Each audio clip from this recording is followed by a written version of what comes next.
Hi, welcome to Sustain Talks, the podcast crafted to enlighten individuals and businesses on their path to becoming more sustainable and socially responsible.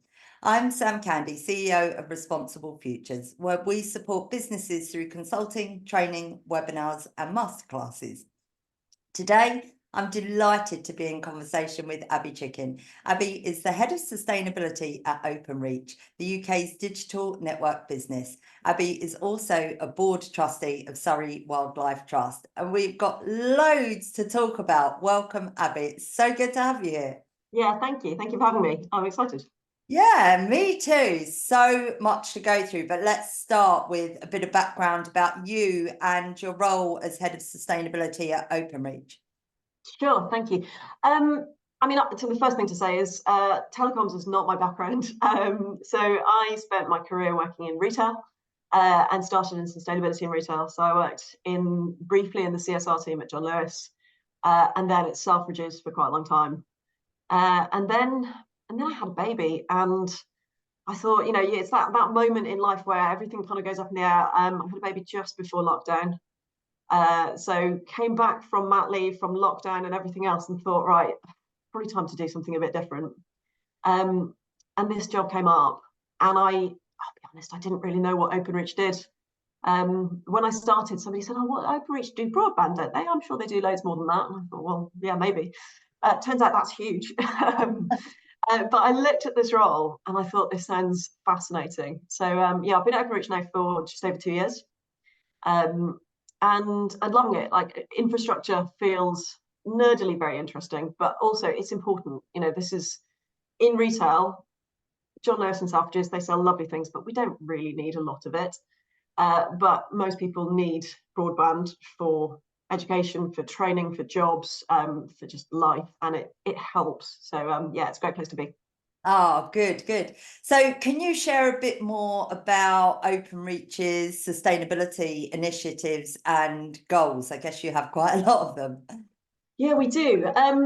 So what I inherited, we were a subsidiary of BT Group, so I inherited part of the BT strategy, which is, we've got a science-based target, we've got a fairly sophisticated carbon reduction plan, and a lot of that for Openreach is built around our fleet. We operate the second biggest van fleet in the UK.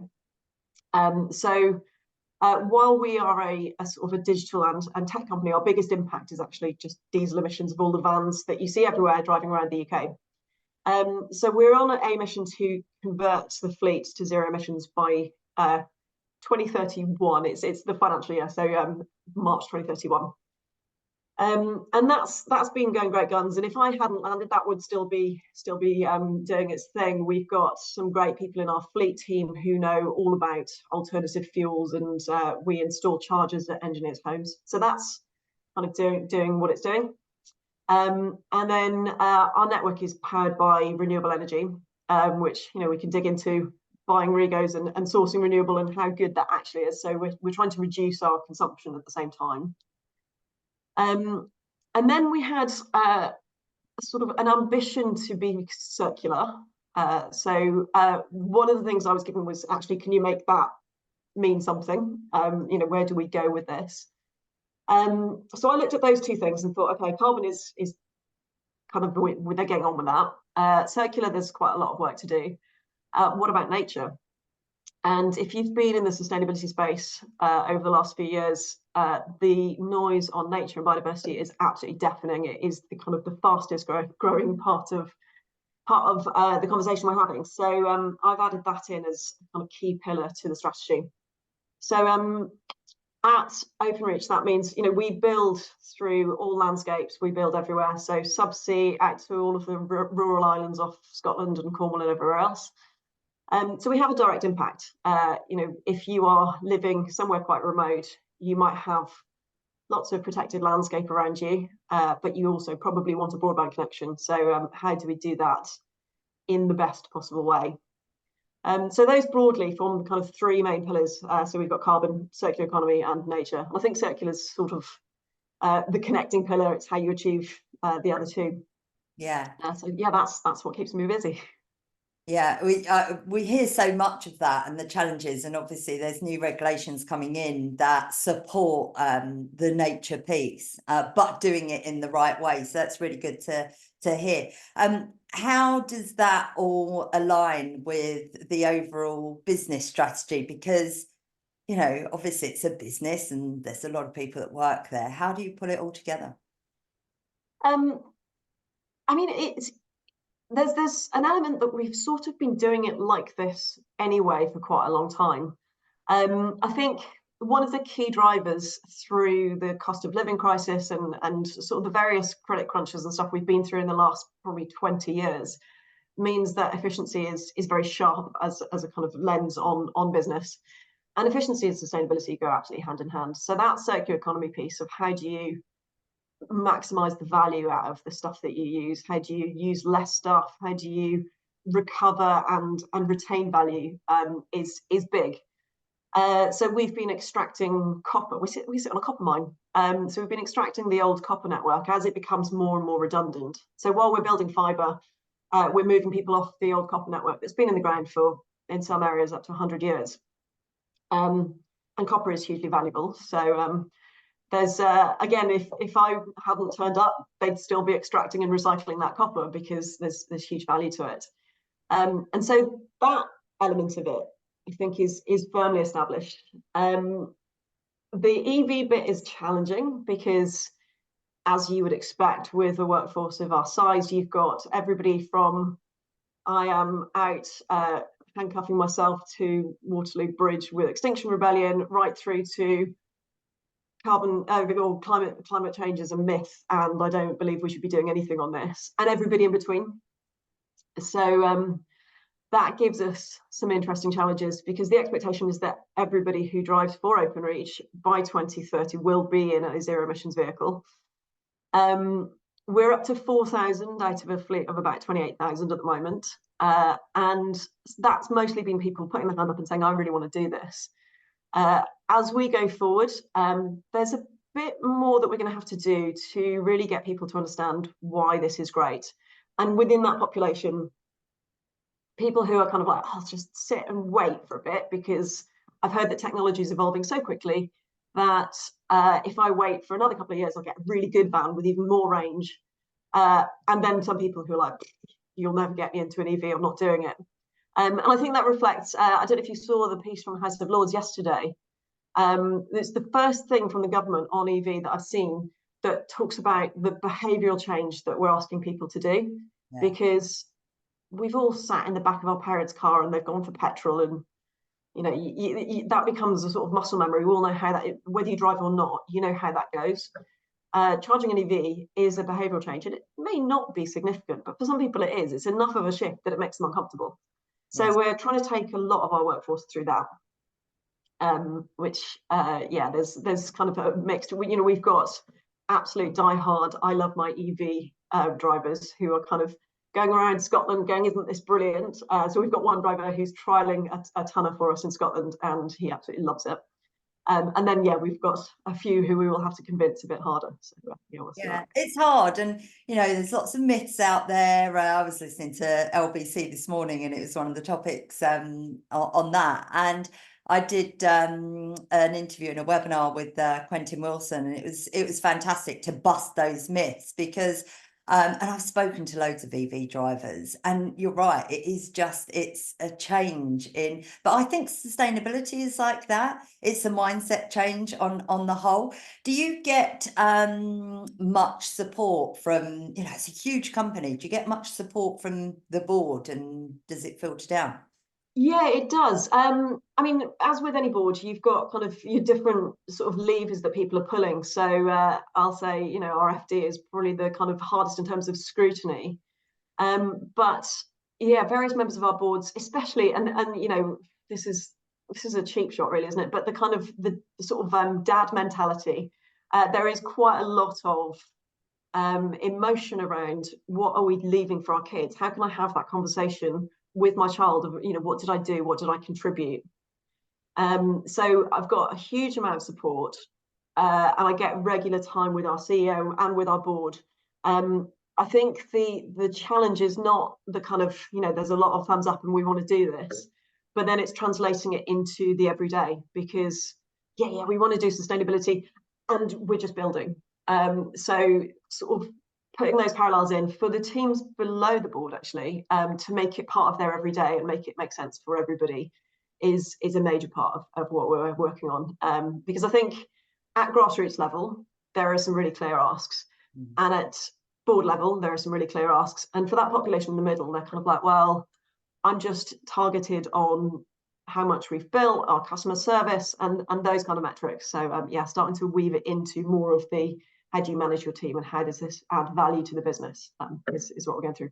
It's hard to balance it out, isn't it? Because the more sustainable businesses come, the more business that they'll win from the changes that they're making. But then there's growth there. And I think that growth and balancing that out, but then making sure that you're doing good. If everybody did better and did good, then we wouldn't be in this position in the first place. Do you have specific achievements or milestones that you've reached in reducing your environmental impact? Yeah, I mean, I mentioned we've got, I said we've got 4,000. We're sort of very nearly at 4,000. We will be by sort of the end of this year, financial year. Well, that sounds like a very early admission. So that one's really big. In terms of other big milestones, I think the biggest things have been kind of getting recognition for bits of the strategy. So we've started to pilot the TNFD. We've joined IEMA, the Institute of Environmental Management and Assessment. We've joined the UK Business and Biodiversity Forum. So we are out there kind of learning, networking. I sit on the Digital Connectivity Forum's Climate and Sustainability Working Group. There's a lot of alphabets on there, lots of acronyms. So while they're not necessarily kind of big achievements, and in previous roles there've been stuff that I can say, oh, we banned this or we did that and it's amazing. There's a sort of more of a sea change. It's a kind of groundswell at Openreach that feels like we are really moving in the right direction without necessarily having any kind of big wins. I mean, EV program is definitely some big wins. We are also up for 4 awards in the Sustainability and Tech Awards tomorrow for one of our planning tools. So we'll see. That might be a big one to celebrate, I think. That's exciting. You mentioned before about renewable energy. How do you, that must be quite big for you guys. How do you incorporate that? I mean, it's one of those quite simple. We source renewables. So, and what I mean is, we are buying through power purchase agreements and things like that. We're buying renewable energy, and we buy regos to offset some of the bits we can't control. So, engineers charging at home, we don't know what our engineers' tariffs are. And this is kind of up at BT Group level for shops. So shops like EE that may be in shopping malls, and again, we don't own that we don't have that control. So we do regos to offset that, diesel generators that are backup power and things like that. We are sort of dipping our toe into renewable generation. So we've got some solar in Northern Ireland more than anywhere else. And this is just one of those weird contract things where there's lots of sort of Openreach BT operated exchanges, and we lease them, and we don't have the rights to the roof. The roofs are leased out to somebody for a mobile mast or something like that. So we can't just slap solar on it, even though we've got quite a big estate. It's not actually ours. Whereas in Northern Ireland, we own the building. So we're putting solar in there. And then we talk about where else we might. So I was talking to one of our training school team, and they've got it's like a shipping container, and they do training for how you go kind of underground if you have to go and do some confined space work. And she said, oh, I could probably put solar on the top of just my shipping container. So it may not be massive, but there is that appetite to kind of do bits where we can do bits. But yeah, the stuff in Northern Ireland is significant and will grow, I think. Yeah. Do you find it hard to get solar? Is it something that's easily available? Because often people say it's difficult to get and to get the right one. I could talk about my personal experiences this very recently. I've had my scaffolding taken down and I don't have solar as of yesterday because it was that challenging, but that's a different story. I mean, we're engineers, and so there is a future conversation of, we have highly trained engineers who do work in this sort of space, and what else could we get them doing? So we are looking at kind of installing, whether it's EV charging, solar, that kind of stuff. So what does a workforce do once we've kind of done the big fibre build? There are still engineers who are quite highly trained, or technicians. And I think there is that appetite of, could we maybe explore avenues like that in future? I'm not aware of anyone having major challenges getting hold of solar, but we're not buying on huge scales. We've got our sort of tech and innovation space out in Ipswich, and they've got solar, and it was fine. But we're not talking big solar farms. We're just a few on a roof of various different buildings, so nothing yet. But hopefully, our copper recycling supports that, because we're enabling kind of more of the kind of green transition to have recycled copper as part of that component. So yeah. Helps. I wanted to talk a little bit about supply chain. It's something that I see coming up all the time, especially because larger companies are starting to change their policies with their suppliers, because obviously it falls under the scope 3. Do you have policies in place? Are you pushing and actually seeing that top down from the larger companies? It means that smaller companies have to go more into becoming more sustainable. What are you doing with your suppliers? Yeah, on sort of both levels. If I talk about us and our suppliers, and then us as a supplier, because we're in the middle of that ecosystem. So for all contracts over a certain threshold, we have a carbon contract clause. And what that means is they have to measure the carbon at the start of the contract and demonstrate a reduction in carbon during the life of the contract. That comes to life most with our subcontractors, kind of labour partners. So there's a lot of people, you'll see vans tickling around saying building on behalf of Openreach. So we work quite a lot with those teams to look at kind of what they can do. And some of that is fairly simple. Actually, can you just go and source renewables? Can you join us on this journey to convert van fleets? Because we've got all of our vans and then they've got all their vans. And, so the more we can share learning and that stuff, the better. Through the so I mentioned the Digital Connectivity Forum. There's this working group, and it's a kind of cross-sector telco group, and we share loads of suppliers. Everyone who's building infrastructure and everyone who's in that telco space, we're all using a sort of a cohort of the same people. So we've said, what can we do to help? So we pulled together some guidelines for SMEs, which on that spectrum of, oh my God, I'm a one-man band and I haven't even got a clue where to start. What do I do and why should I? Through to the slightly kind of more of the M and the SME, the sort of bigger enterprises who maybe are a bit further down the line but want to understand what kind of data we're going to be demanding of them, who's put weightings into contracts on this stuff. So every procurement contract in Openreach has a 15% weighting for sustainability. Wow. So it becomes relevant to every business, but it may be for a group of people who don't have the bandwidth to hire somebody for sustainability to kind of go, well, what is it you want of me? I haven't got time to go and read the greenhouse gas protocol. Just tell me easily what it is. So yeah, we do work with that sort of sector, part of the sector as well. And then on the other side, Openreach underpins BT, Sky, TalkTalk, Zen, Vodafone, and sort of various others. And all of them, you've only got to go onto Sky's website with their, the bigger picture and the rainforest rescue and ocean rescue and things like that. Their sustainability sort of efforts are huge. Our competitors are really growing in this space. So we do get asks that become more and more commercial. In the same way as we're asking our suppliers, we are being asked as well. So we are responding to that and working as collaboratively as we can across the sector to meet those demands. But a lot of those are around, we are their scope 3, so what are we doing? And how on track are we? So yeah, there's a lot of scrutiny. Yeah, and I think that's important, but also you mentioned about that education piece for SMEs. it's important to bring them on board, because you know, we talk about this stuff every day, but even when I speak to friends and family, they have no clue what I'm talking about. They really, you know, a lot of people are just carrying on with their everyday lives, and it's that education. How do we, and not in a way that talks about activism and what's going on with people like Just Stop Oil, which is what they see, but actually how that it can benefit them, and you know what good it is doing. I think that's really important, that education piece.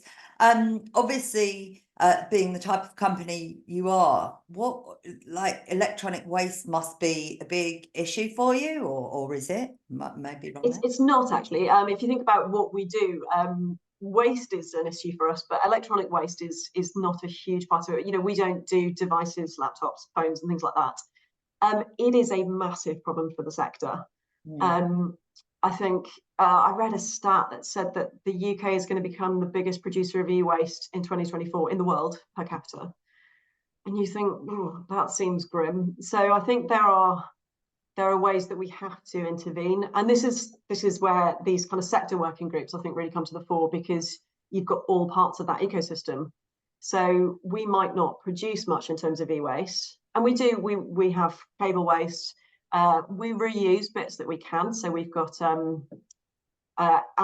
this is tacky, but as we're kind of switching off redundant and sort of legacy network, we're reusing line cards and things like that.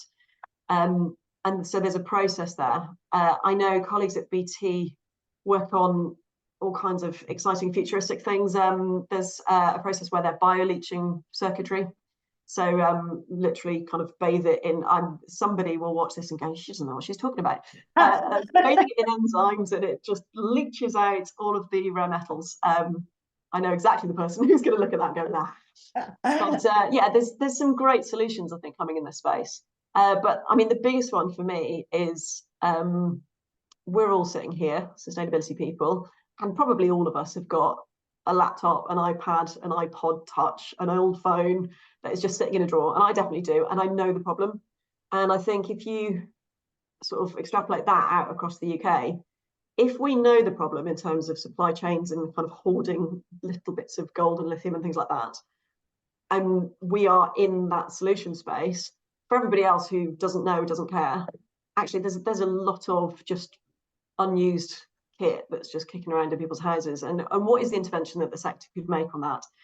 The sort of point with Openreach, and this is not something we've really explored, but Openreach engineers come into your house. You know, they come and install stuff into everybody's house. For every network that's on the Openreach network, it's an Openreach person that will come and do that fit. So actually, if we were to say, hey, while we're here, do you want to put some of your old kit into an envelope and send it back, or something? Yeah. Then, you know, the way that we can start to tackle that. So yeah, I mean, it's a big issue. I know they were talking about urban mining, that actually there's so much probably just in landfill that we could supply and sort of deal with some of the supply chain issues we've got globally. So yeah, yeah, I think you're right there, and you know, I think that more can be done with companies where they help people with their waste of their materials, because often, you know, you might have an old laptop because you're worried about the data and someone getting hold of that. So you just think, oh, I'm just going to leave it in my cupboard and it's safe there and no one's going to be. I mean, I actually probably got a laptop from about 15 years ago sitting in a cupboard somewhere. Yeah, I think that engagement from people that they're there anyway. They could just have that conversation. Oh, do you want us to help you? And then materials. It's got to be easy. All of these solutions have to be easy for people to do. So it's the same as the EV thing. You know, for me, I've definitely got a couple of like phones and laptops, and it's the photos. I'm like, oh yeah, at some point I'll go and get the photos off that, and then I don't mind. But I haven't got round to it, and I don't know where the charger is, and so it just sits there because I don't want to let go because it's got those photos on it. I haven't looked at them in years. So yeah.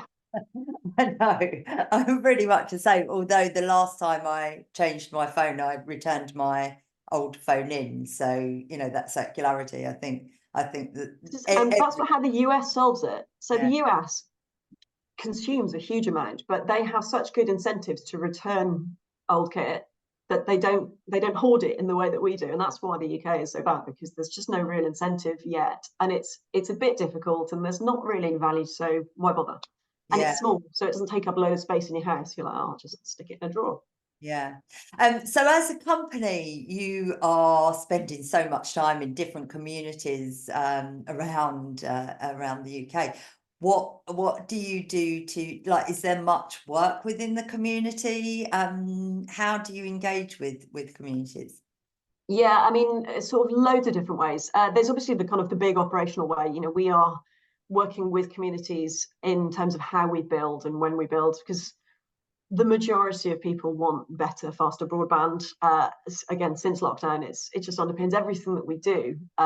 So if you're watching something and it buffers, or if you're both trying to do Teams calls or any of those things. So we work really closely with communities just on the operational side of it. But also we're everywhere. And by that, I mean, you know, Openreach engineers live everywhere, and they are hugely passionate about their own kind of community causes. So we offer 3 volunteering days per year. So everyone can go and, yeah, it's good. And, you know, we've got a workplace group, and you hear some of the stories and people kind of doing stuff in their local communities that goes far beyond 3 days.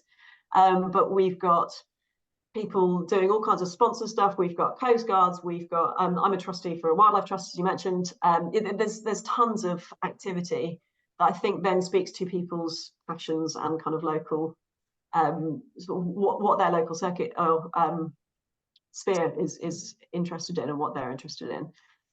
We do have some bigger partnerships at sort of BT group level. So we work with Home Start, we work with UNICEF, and we work with the Wildlife Trusts as an umbrella organisation. Yeah. So there's kind of bits that sort of ripple out through those. So we had a big Home Start drive in the run up to Christmas, where engineers can kind of gather gifts and things like that. But yeah, there's a lot of energy for it, and even just, you know, we had teams in Wales last year doing litter picks on the beach in South Wales. We had teams with cherry pickers putting up Swift boxes with the North Wales Wildlife Trust.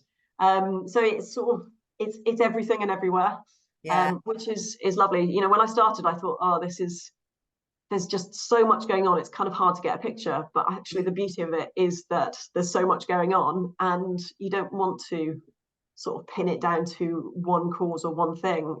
We are very diverse, and therefore, you know, have a diverse set of interests and support. That's really good. And that 3 days, actually, I think you're the first company, and I've spoken to lots and lots of organisations.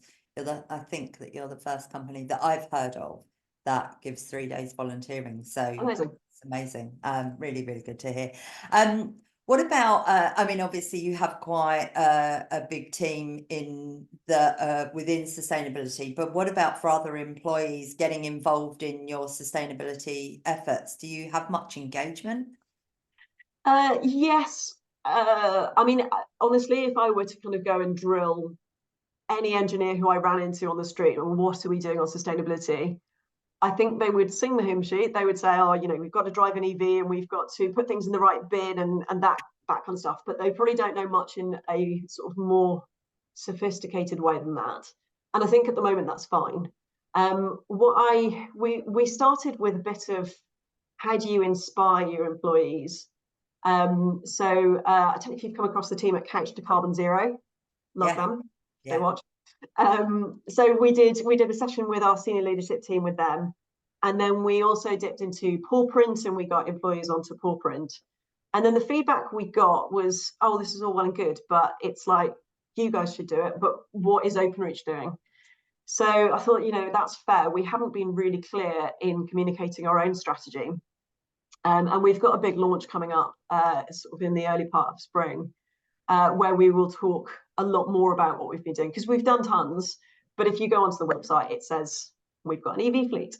And actually there's loads of brilliant case studies. So yeah, we're going to talk a lot more. And then I think once we can say, do you know what, that we are doing a lot of stuff and it's good, and this is how you can play your part in your day job, and then also over and above that, here's how you can improve things at home, that becomes more credible, because for a lot of people, they're kind of like, oh, you just want me to recycle when I'm at home or bring a reusable bottle, and actually that doesn't touch the surface really.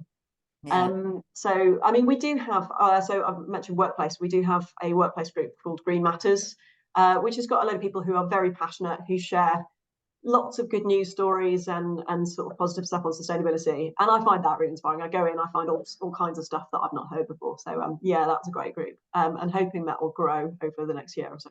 Yeah, and I think as more people hear about it and they want to learn further, hey, you can just share this video with everyone and they'll learn so much about what you're doing. Let's talk a little bit about compliance and environmental regulations. So we've mentioned a few actually throughout the conversation, but how do you ensure your compliance with regulations? You said SBTi, I think that. So science-based targets, yeah. Yeah, I mean, so we are governed by the BT Group team. So in terms of sort of mandatory disclosures, so things like TCFD, TNFD, CSRD, etc. Again, alphabet soup.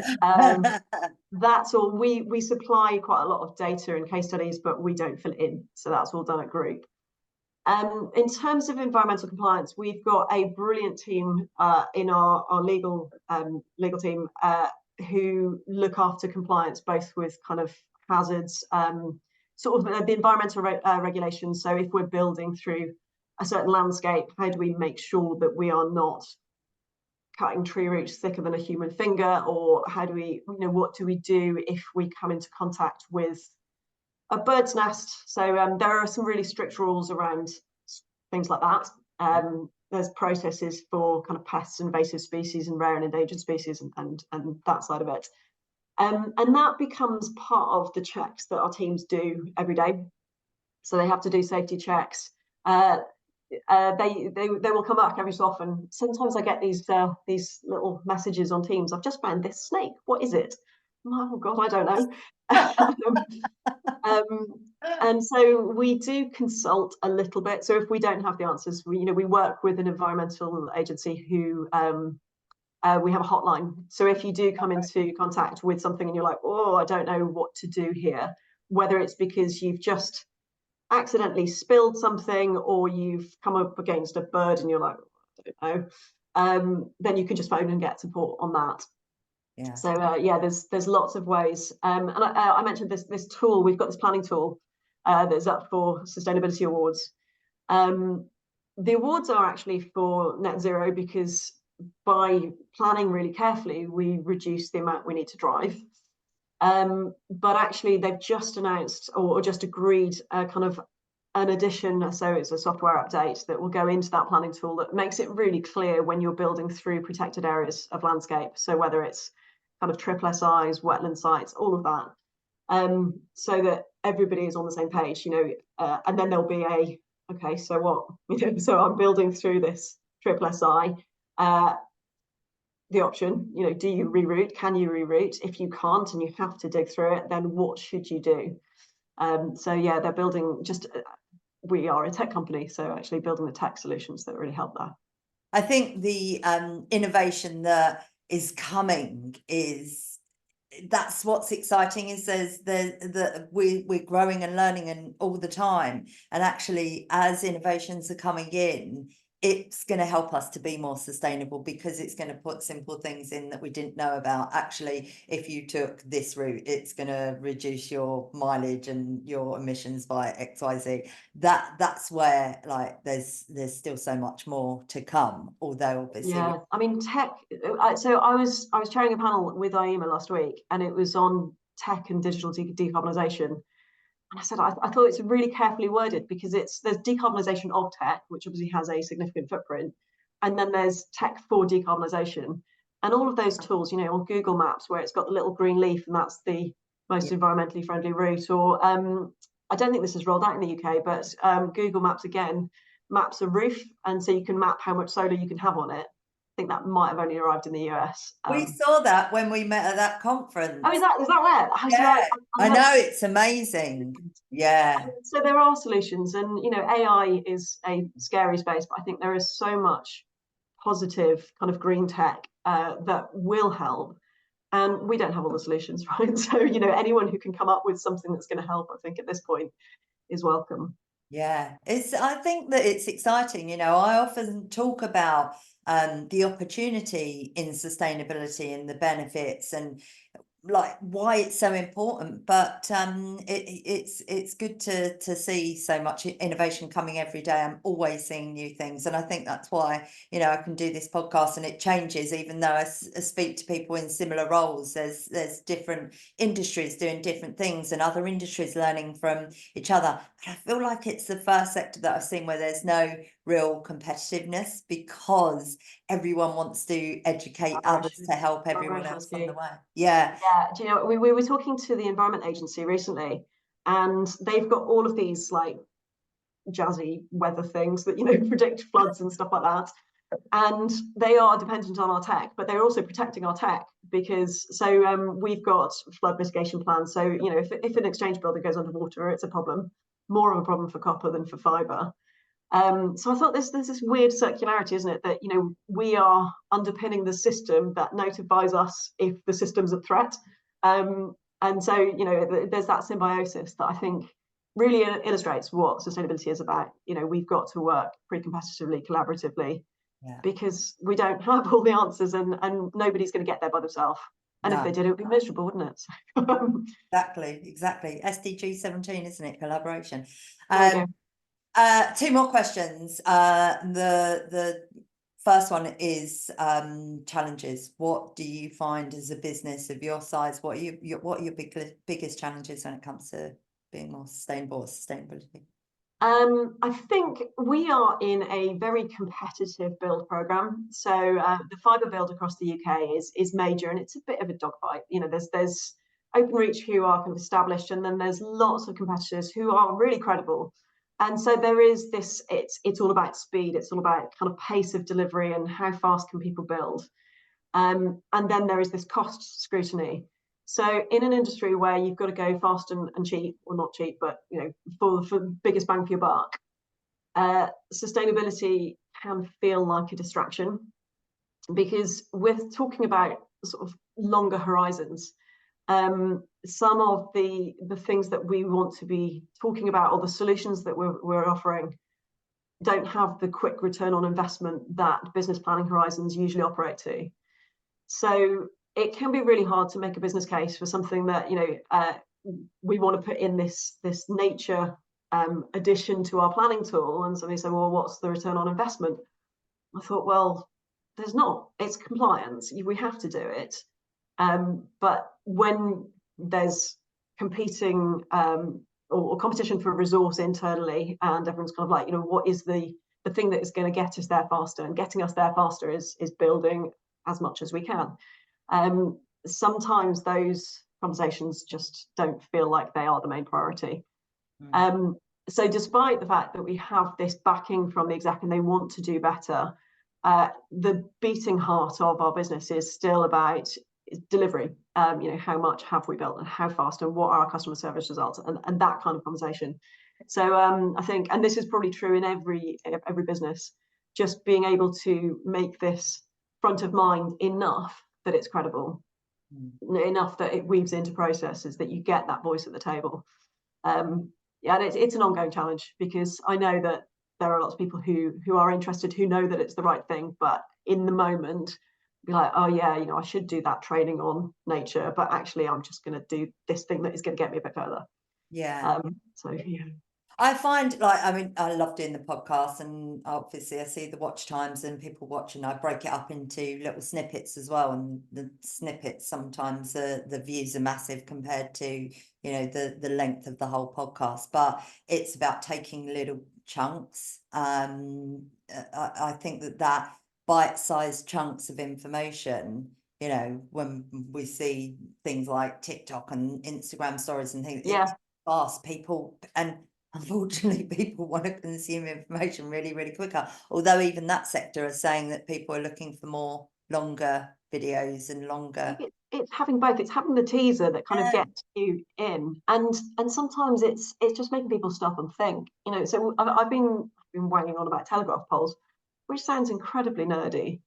But there's 4 million telegraph poles across the UK, and you will have walked past a zillion of them, and every day, and nobody thinks about them. And I was lucky enough back in December to spend a bit of time with our supplier, who sources them from Finland. So, you know, I got 3 days in a magical forest in Finland looking at trees just before Christmas, which I'm not gonna lie, was one of the best experiences of my life, even though they are deforesting.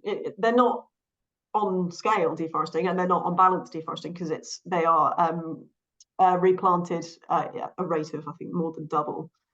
But you start thinking about, what is a telegraph pole made of? And I've had so many conversations with people, they're like, never even thought that they were trees. Didn't even think about it. And then you talk about the kind of markings on a telegraph Oh, I pole. didn't. Yeah, Scots pine. Wow. Oh, Yeah, so they are predominantly Scots pine trees, grown in the Nordics, because in the winter, where it's really, really cold, the tree goes into hibernation. So they grow very, very slowly, which means that your average telegraph pole will have grown for about 80 years before it's harvested. So it's sequestering carbon for all that time. Then it stands in our network for another, say, 50. So it's still sequestering carbon while the next lot are grown. So it makes quite a nice kind of carbon store. yeah. But also, just, you know, they are trees, and they are everywhere, and yeah, it's an interesting one. So yeah, we've started to kind of just hook people in with that. I hadn't really thought about that, and then you can start to talk about infrastructure, supply chain, sustainability. They're all sustainably certified, you know, that kind of thing. So yeah, it's finding the hook. Yeah, it is. It is, and I try to do that when I put this out there, and I'll certainly take some snippets. It'll probably be that last snippet about the polls. My final question is: you know, you've obviously been through so much over your years of experience, but is there anything that you can share with anybody else that's in this space, that some lessons you've learned that can help others on their journey? Yeah, and this one is, I'm really passionate about. This takes everybody. So no matter what you do and what your background is, it it's good. It's going to take every skill set and everybody. I was on it was like a speed networking thing for 17-year-olds who wanted to work in sustainability, and one of them said, "Oh, my teacher says if I haven't done geography and biology, I can't work in sustainability." I thought, what's up that? Like, my degree, I specialised in Anglo-Saxon, which isn't a big transferable skill as it goes. But, you know, for sustainability, we need really kind of techie people who are coming up with the solutions. We need the accountants and the analysts who are going to kind of make the business cases. We need the kind of creative marketeers to engage people and tell the story. You know, we need absolutely everybody. So if you want to work in sustainability, no matter what your background and what you do, then do, because there are lots of jobs, and we need everybody. I completely agree. I mean, you know, I was in sustainability 10 years ago, and then fell out of it for a chunk and went back into it 3 years. The things that I have learned over the last 3 years, and learn every single day, I know that, you know, you don't need a degree in environmental science, or you just Well, your need. degree would be obsolete because it's moved Yeah, so. yeah, exactly. But Abby, I have loved this conversation. I have learnt so much, and I am looking forward to watching it back and taking in even more of it and sharing it with my audience. I really appreciate your time, and I think so many people are going to take some snippets out of this and learn. I would love to have gone on for much longer, but as we say, people like shorter videos. So thank you for your time. I appreciate it. And yeah, keep doing amazing work. Oh, you're really welcome. Thank you for having me. It's been brilliant. Thanks.